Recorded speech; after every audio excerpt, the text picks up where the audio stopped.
Let's just jump straight into it. You know, you got some really exciting news, which was it Rolling Stone, bro? I think you got you're releasing the unseen photos from Tupac Shakur's album release party. Was it in 1992? Was it Tupac Olympus Now? Yeah, 1992. It was the regular release party for Tupac Lives Now. So, Tupac's debut album. Sure. And it was from my Interscope Records. You know, I was working for a magazine at the time called No Sellout.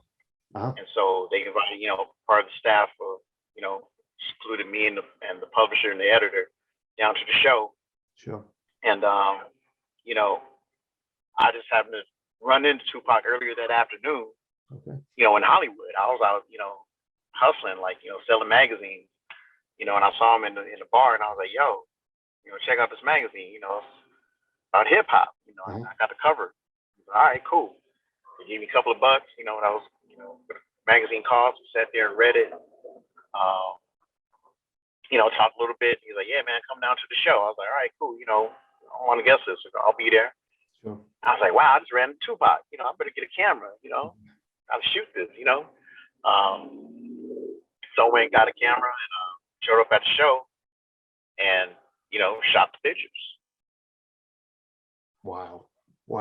Incredible story. I mean, tell us about the NFT collection, what you've got. Okay, so as far as the NFTs, I mean, I've held on to these photos for, since that time, 92. I originally wanted to give them over to Tupac, but, I ran into him like 2 times after that, and I didn't have the photos with me, so I just kind of, held on to them, kept them. So I had the photos, and I used to go to, I was a substitute teacher, so I would like take the photos in a photo album and, show them to the kids, like, yeah, you do your work, I'll let you my Tupac photos. They're like, what, you got Tupac photos? Oh man, so the kids, like, whoa, I'll do my work. So it's kind of a motivator, to keep the kids at bay, me being a substitute teacher, how sub day is, in school. So I'm like, I'm nah, they ain't doing me like that. Let me show them that's going, earn, kind of earn some respect. So sure. It was cool, like I said, be able to motivate them and, bring something cool to the classroom. So, that was cool. That was fun. But other than that, I never had, the photos published. Like I said, I didn't do it for any kind of story or anything like that. I only did it because I met Tupac. He bought a magazine from me, and I was like, you know what? I'm gonna take some pictures of this brother because he supported me in my art, and I'm gonna support him in his art. Sure. And just give him some photos, for his first show. Congratulations. You know what I'm saying? So that's what that was the spirit behind taking the pictures. Totally. So it wasn't until like in 2000, decades later, where I'm like telling stories. I'm by this time I'm working. I've stopped being a journalist and started working in the film industry. And you're on set all day. You start telling stories. I'm like, yeah, I used to write for Hip Hop magazine. Oh, really? Oh, who'd you meet? Oh man, I met Biggie, Wu-Tang, Tupac. Tupac? What? I'm like, yeah, Tupac got some pictures. What? You got pictures of Tupac? I'm like, yeah. I want to see it. I'm like, oh man, I ain't got the pictures anymore. Cause at some point, of course, if you're taking your pictures to school, sure, being a substitute, you turn your back, something's gonna come up missing. So someone just got me from a photo, way back when, so I didn't have the physical photos anymore. I wasn't gonna make any more copies. So I was like, dang, I ain't got no photos, whatever. So I didn't know who to trust to, digitize. Like I said, this is decades later. So everything's digital now. So there's ways you can get your photo scanned. So sure. I had somebody. I was working for a company called Alive Coverage. They do like concert photography. So I asked the photographers from there. I was like, hey, where can I get these photos? These negatives scanned. Sure. Where I'm not going to get hit. And they're like, oh, this is the guy to go to. So I went and had them scanned. And from that point on, I had digital assets. I'm like, yo, these are the pictures of Tupac I've been telling y'all about. They're like, oh, everybody's like, ooh, ah, right? So I'm like, I need to like tell my story, you know. So, you know, I keep a blog. I started a blog in like 2015 and loopyd.com. Sure. And you know, I put the story up, you know, about how I met Tupac and took these pictures. And so you know, word started getting around, and then I was like, well, you know, I need to like, you know, show these in a museum or something, or, you know, do some kind of exhibit. Sure. So you know, I had some photos blown up, and I did a art exhibit called Pancakes and Booze, downtown LA. And that was, I think, like 2000, was it 2018? Or no, early 2000, actually late 2020 or early 2020, right before the pandemic. Oh, sure. Okay. Right before the pandemic, I did a show downtown LA. So that was, I think, in March, or maybe like early March, you know, before they shut everything down. Sure. You know, that show happened. And then in 2019, in December, I did another show in my neighborhood in the Crenshaw community at a place called the Metaphor Club on Crenshaw with 3 other photographers. And we all showed off our, you know, our photos and just exhibit there. But those are only 2 times the photos have been shown publicly. Wow. You know, as a photo exhibit. And so just like fast forward to you know, 2021 post pandemic, I'm on vacation, and you know, I see this Saturday Night Live thing about NFTs. Yeah. you know, I think a lot of people see it or, you know about it, or you can Google it. But the idea just struck me like, boom, like, yo, my Tupac photos. Yeah. Man, you know, I mean, this is something that, you know, will qualify as like an NFT. Sure. You know what I mean? A non-fungible token. I'm like, you know, they're historically valuable. You know what I'm saying? This is a very historic moment. You know, the way I got the photos, like, you know, the story itself, you know, is you know, worth something. But you know, I always felt, you know, these photos, like I said, I knew the inherent value of them, you know what I mean? Sure. And I didn't want to just, you know, do anything just, I wanted to honor, you know, the whole thing behind the photos.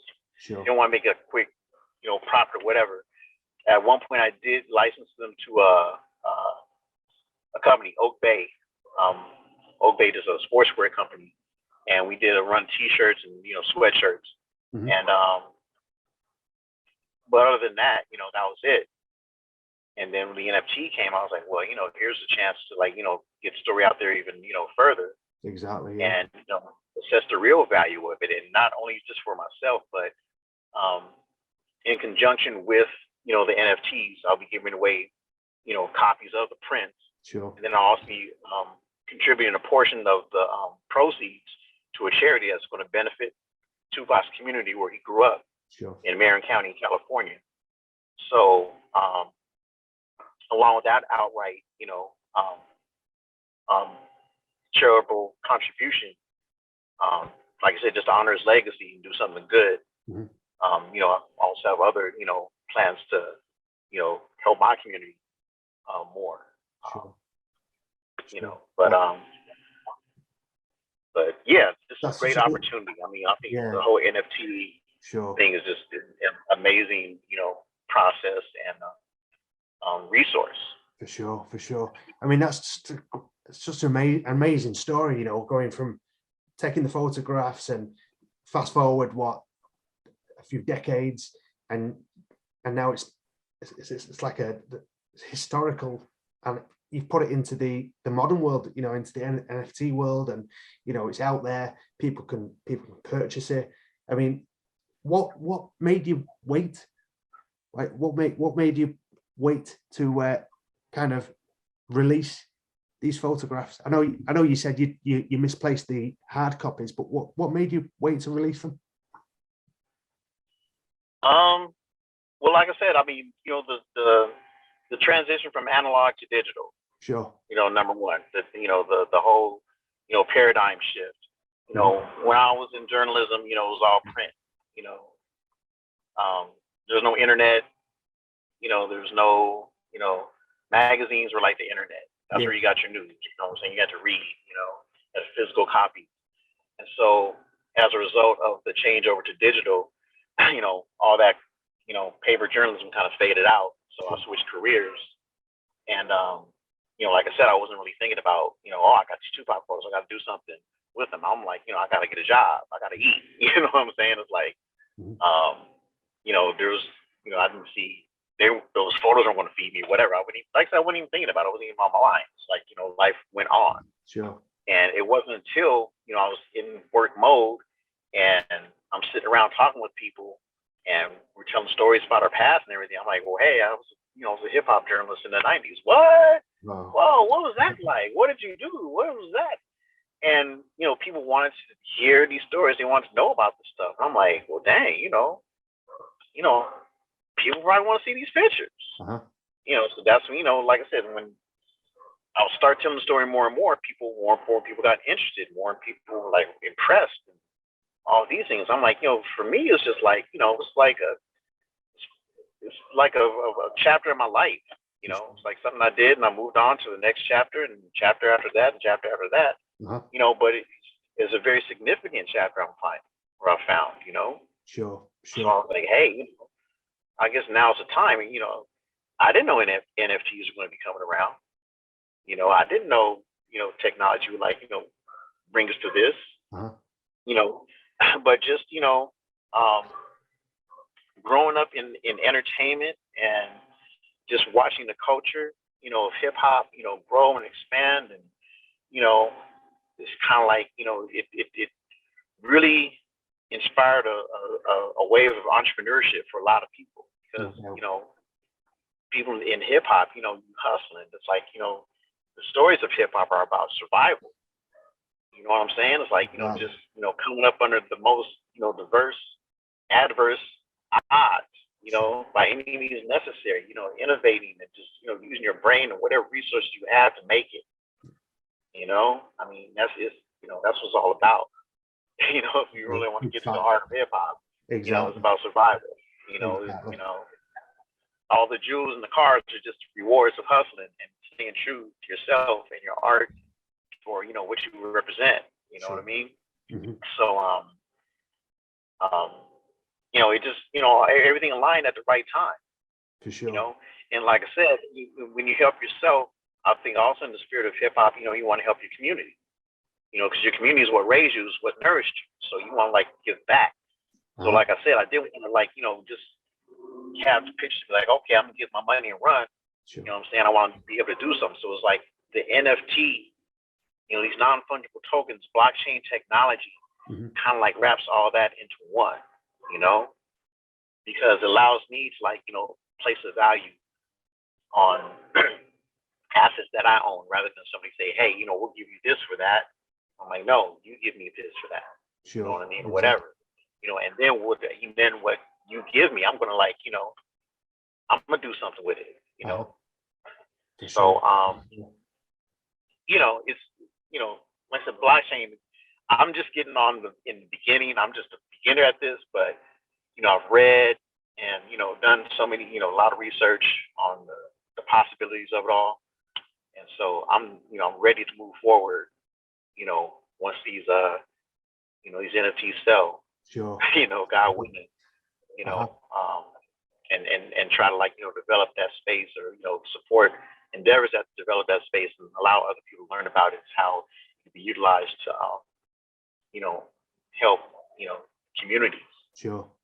At large, because that's what it is. It's all about community service. If you look at the blockchain technology, exactly. more people see it as it expands. People who are in the space know the possibilities of it. So it's just a matter of just expanding that knowledge. Exactly. It's got an exciting future, that's for sure. Yeah. Oh yeah. Sure. Yeah. I mean, as you told the Rolling Stone, when when I read that interview, you worked as a teacher, and you just touched up on it there. You used to show your students, as like an incentive for good behavior. I mean, what did they think of the photographs?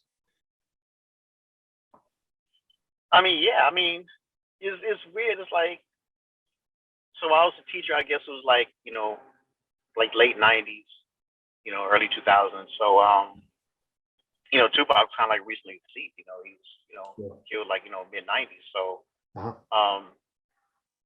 he was a hero to these kids. I mean, it's like as much as the media, the mainstream media try to put him down for his lyrics and his content and all that stuff and everything, it's like, people who knew his heart, people could like see what he was about and they feel it, you just feel it. And it's just amazing how he touched people. No You know what I'm saying? It's like, I mean, they looked up to him. I mean, these kids were just like, wow, man, Tupac, that's my baby daddy. That's this, he's that, all that, you know what I mean? But, Yeah. he really cared about people. You know what I'm saying? Like that first time I met him at the bar, we talked, man, it's like, he talked very, we had a very deep conversation, wasn't anything, talking about violence, killing nobody, nothing like that. It's just like, hey, we're gonna like help our community, educate people, and there's a lot of stuff going on, but we gotta do what we gotta do. You know what I'm saying? We gotta eat. You know what I'm saying? We gotta like, maintain ourselves, so we can tell these stories, pass this knowledge. Yeah, you know what I'm saying? It's like that's you're right on point with that. So that's the Tupac that we don't, hear about or see. You know what I'm saying? We just see, all the controversy, all the things that TMZ wants you to see, all the things that, the news outlets want you to see, the government, whoever, Exactly. wants to paint a picture of this bad person. But, Sure. What he's preaching was real. People were able to tune into that. And that's why when he, was, this tragic end happened, it's like people could really, people were really touched by that and they could feel it. And that spirit continues to live. You know what I'm saying? His legacy has left a lot, man. It's like, it's amazing, the way he's touched people all over the world. I mean, where can people purchase the NFTs? If you go to, it's on OpenSea. Okay. Real quick, if you go to TupacDrop.com, that'll tell you the story. It'll like, kind of like outline my story, give a little, insight into that. Okay. And then there's a link, to the auction. Uh-huh. And the auction actually started on Monday, this past Monday, and it's going to end on Cyber Monday. Okay. So, midnight Sunday night. Sure. So it's it's 18 pieces. It's 17 shots of Tupac at his, at the show, and then one super NFT that has all 17 images. Wow. Okay. In one NFT. Wow. So it's 18 altogether. For sure. So that's Tupac Drop, and you get the whole story and the link to the NFTs where you can purchase. Yes. For sure. They get, Tupac fans get on that because, these iconic photographs, what we're now 30 years on and we're still talking about these photographs, they really are so iconic, but moving on for the exciting news about the NFT collection, let's rewind a bit. What drew you to get into photography and the world of hip hop? Well, I'd always been like photographer. I was always the guy at the party with the camera. Sure. So, taking pictures of friends and all that stuff, activities. I got into, journalism. I was just graduated from college, graduated, and was really like acting. So I was a theater major, so I actually got a job acting out of college. Sure. And, I was doing that for a while, and then my girlfriend introduced me to a guy she knew who, had his own hip hop magazine. He said, "Hey, you want to write some articles?" I'm like, "Yeah." So yeah, cool. You can go out to the shows and all that stuff. I'm like, "Yeah, sure, no doubt." So I started writing reviews, for music, books, movies, and all that. So I got into the journalism part, and so naturally, I was, actually behind the scenes taking pictures. I wouldn't like the photographer. I was more the writer. Okay. But I just had my camera, just like I said, behind the scenes kind of stuff. So I got a lot of stuff like that. I got like a lot of behind the scenes moments for some of the interviews I did, like Wu-Tang, Cash Money,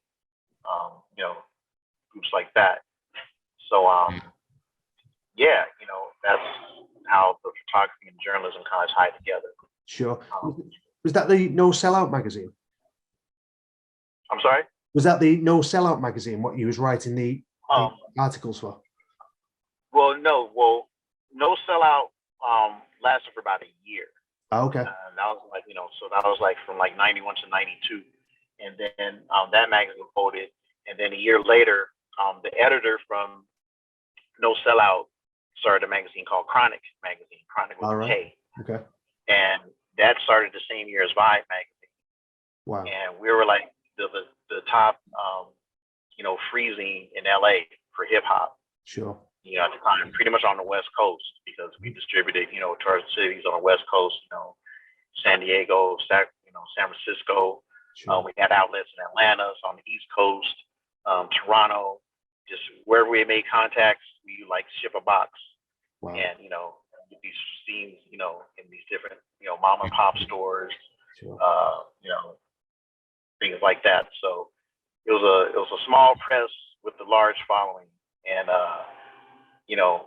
all the groups used to love us because they'd come to LA. They knew they had to do all these press junkets, but we were the coolest ones because we'd always start off the day with a blunt, just to get their heads right. So they'd always want to come to Chronic magazine to get their heads right so they can deal with the rest of the press. That Chronic magazine is going to get the story, uncut, uncensored. Sure. You know what I'm saying? Just like straight from the lip, and so that's how we became notorious for being, such the premier magazine, the freezing on the West Coast. Sure. What a funny story. Was it through that magazine that you met Tupac? Was that the one that you was given to Tupac? No, it was No Sellout. Oh, it was No Sellout. Yeah.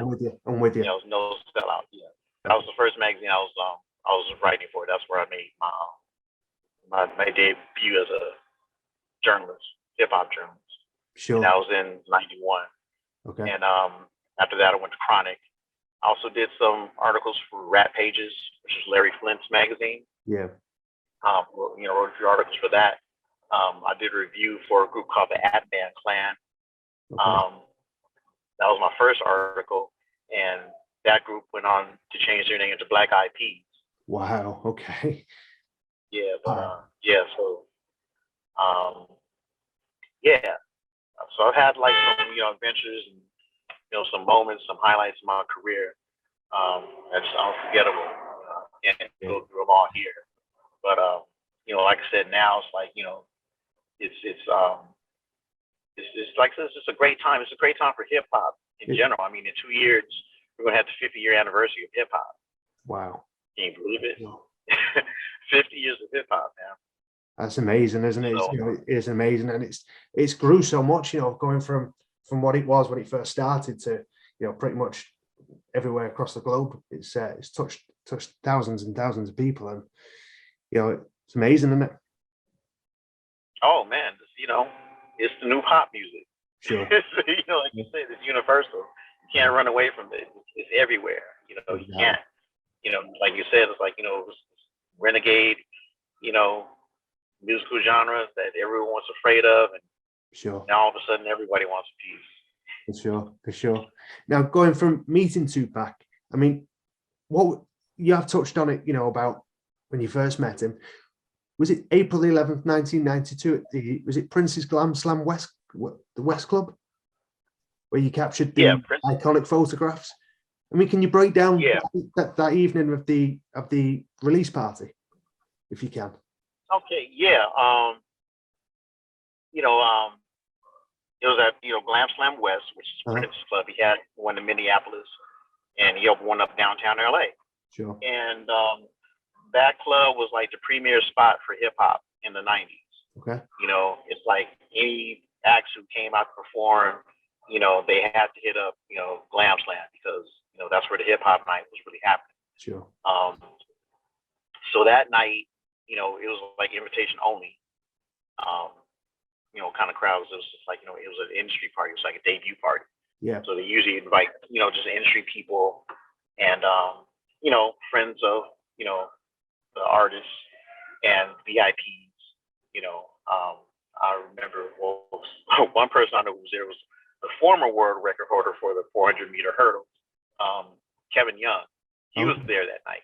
Wow. He happens to be a friend of mine, but he was there that night. I didn't know at the time, but that's just one of the celebrities that was like in the house. But who else?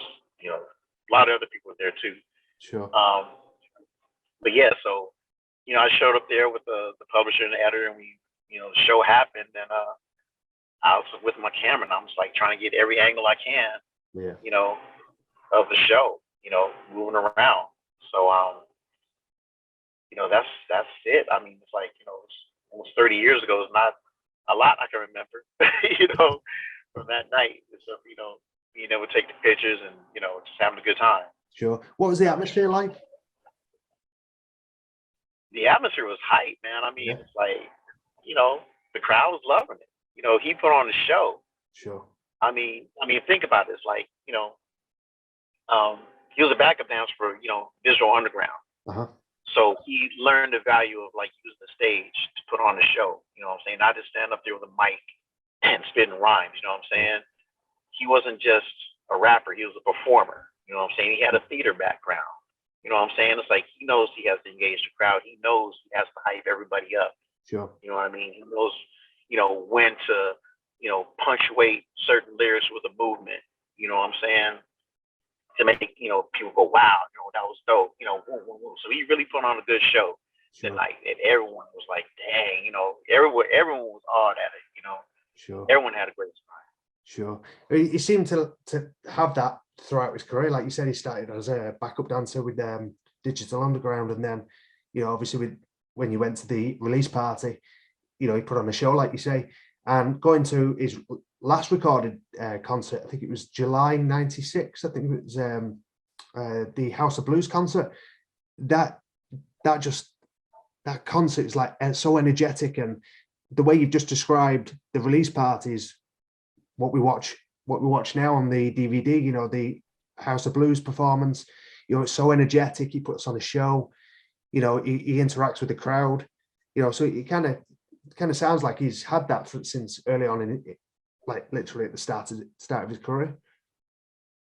Well, I mean, when you're a great artist, you don't change up.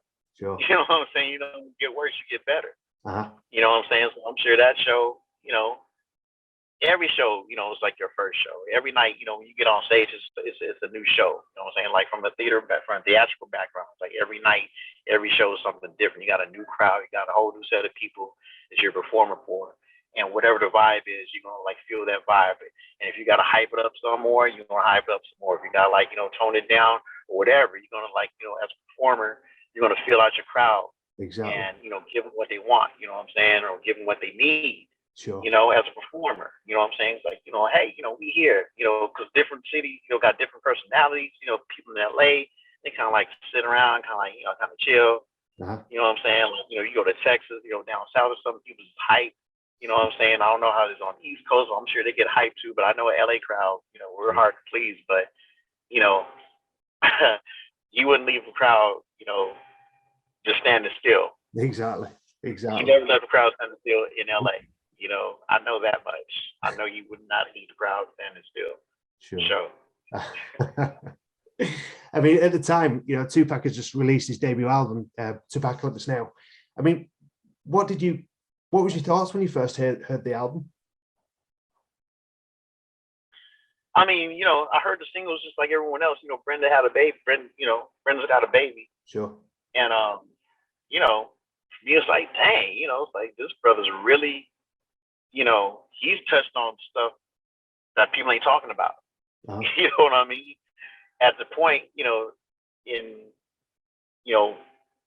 that reality rap, evolution, it's more about, the gang affiliation and killing and robbing and that kind of thing. But, community issues, you know what I'm saying? It's like not too many people are talking about it on that level. Sure. We can talk about the poverty, we can talk about the welfare, we can talk about all these things, but like, a woman, abandoning her baby in a garbage can. It's like, yo, You know what I'm saying? Indeed. Like you take it to another level. Yeah, yeah, But that's kind of like the evolution we had to come through. We had to like see it not as just a problem amongst a group of individuals who call themselves a gang, but it's like a community problem sure. because of the inequities and just lack of resources to do the things we need to do to you know live a righteous and pure life, like anyone else. Exactly, exactly. So he just took it to another level, like you said, where more people could relate, you know, um,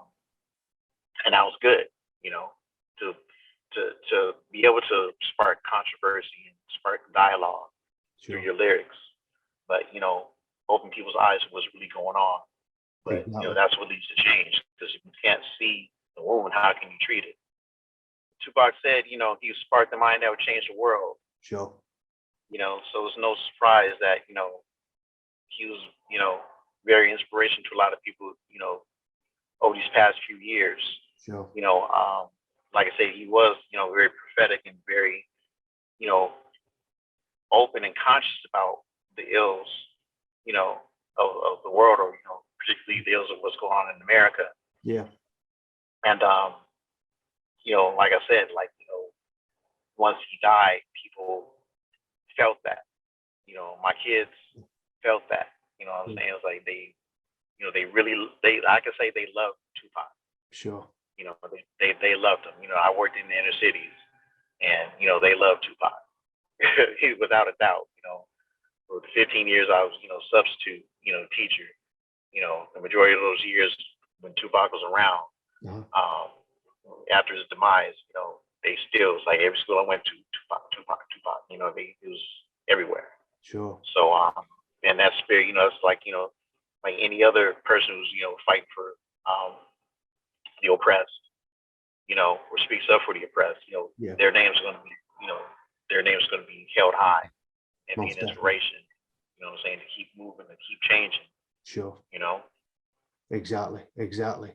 I mean, previously you've talked about Tupac's passion, shone through that night at the release party. I mean, in your opinion, I mean, do you think he knew at that point that he'd be such a cultural icon?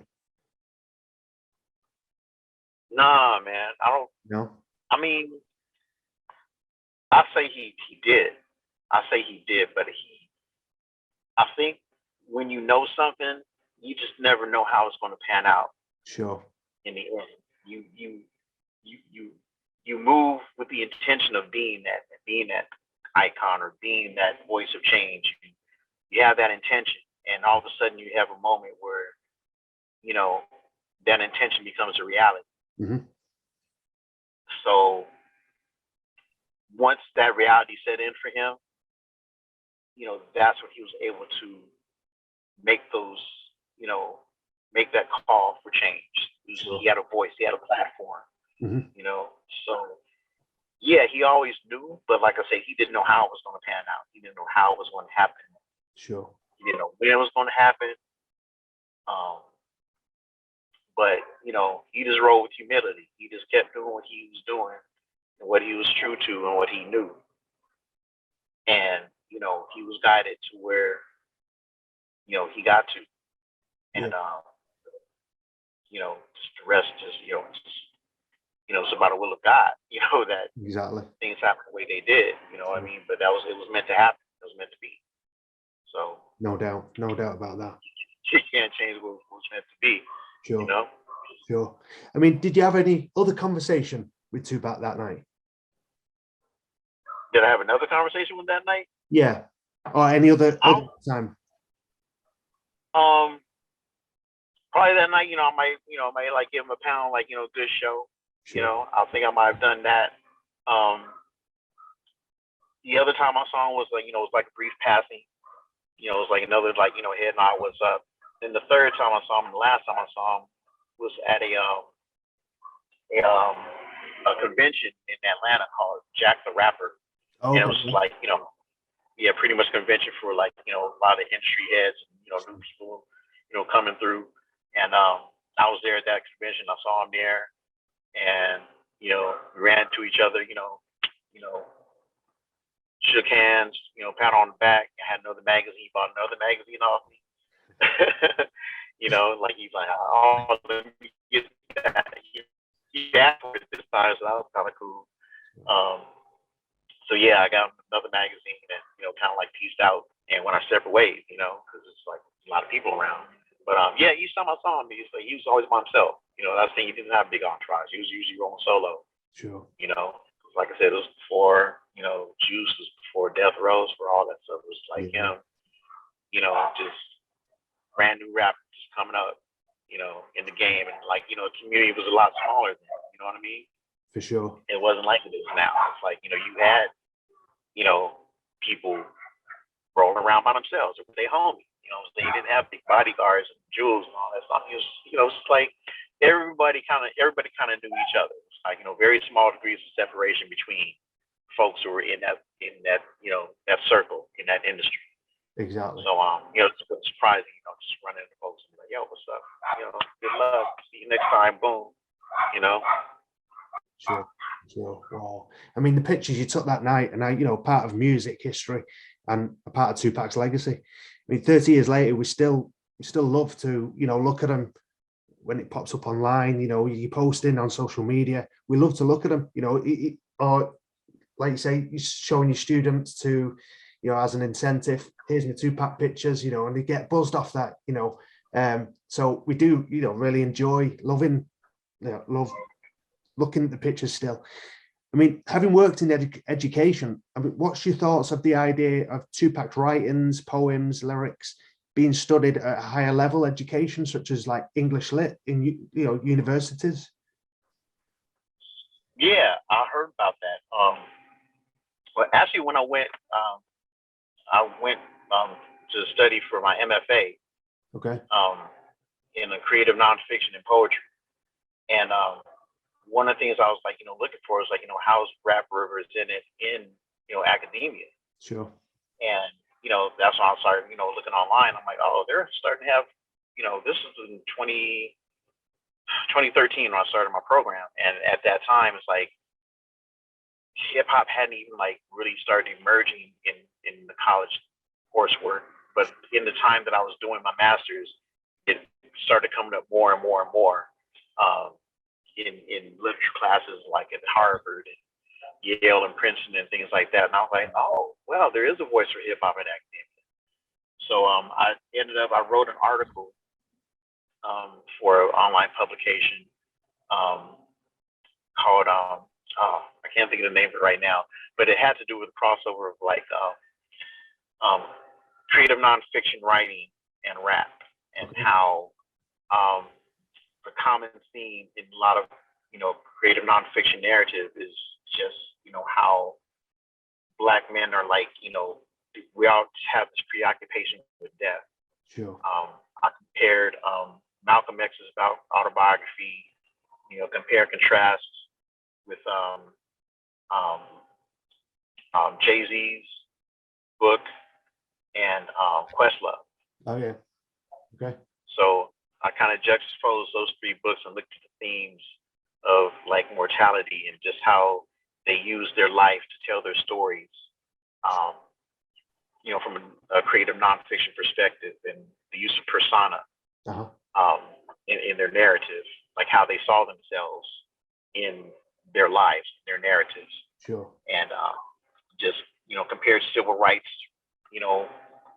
with rap, and how how they juxtapose, how they blend together. Yeah. So I wrote an essay on that. But the point where people are using the lyrics in English classes and breaking them down. I mean that should be a given. Rap is like literature. Exactly. It's nonfiction. Sure. You know what I mean? It's creative nonfiction. Most poetry is like comes from a very personal space. So we're talking about people's lives being performed. Sure. So why not look at that as a piece of literature and like try to break it down and see society in a new light through these lyrics. But I mean, Pat was all about community and giving back, and Tell us about how you teamed up with the 100K Trees for Humanity and the plan to plant the trees.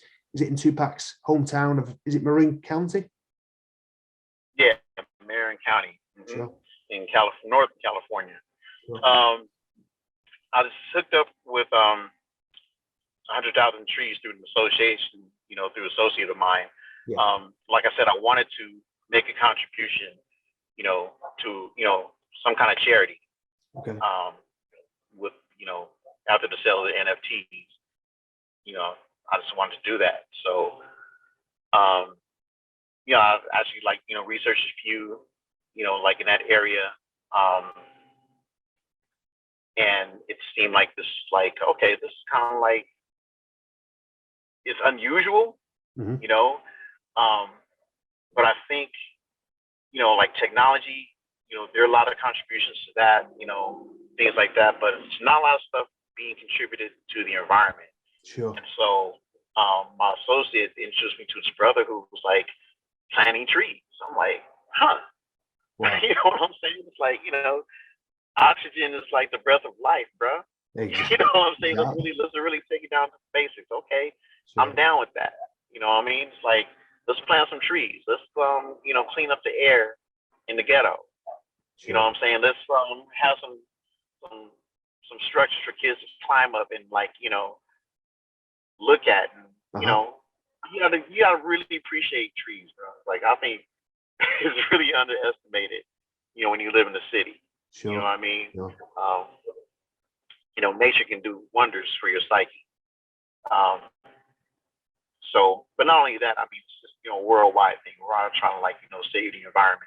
Exactly. But just to bring it close to home, like I said, the beauty of a tree in your neighborhood is beyond compare. You go to a park, you got some place to play, you got some greenery, bring some peace to yourself. Sure. So, we're in agreement to just go ahead and do this for Tupac's hometown. At least where he grew up when he came out here to the West Coast. Okay. And decided to honor him by planting some trees. Is it true that you want to create a traveling exhibit of the collection to showcase to the world?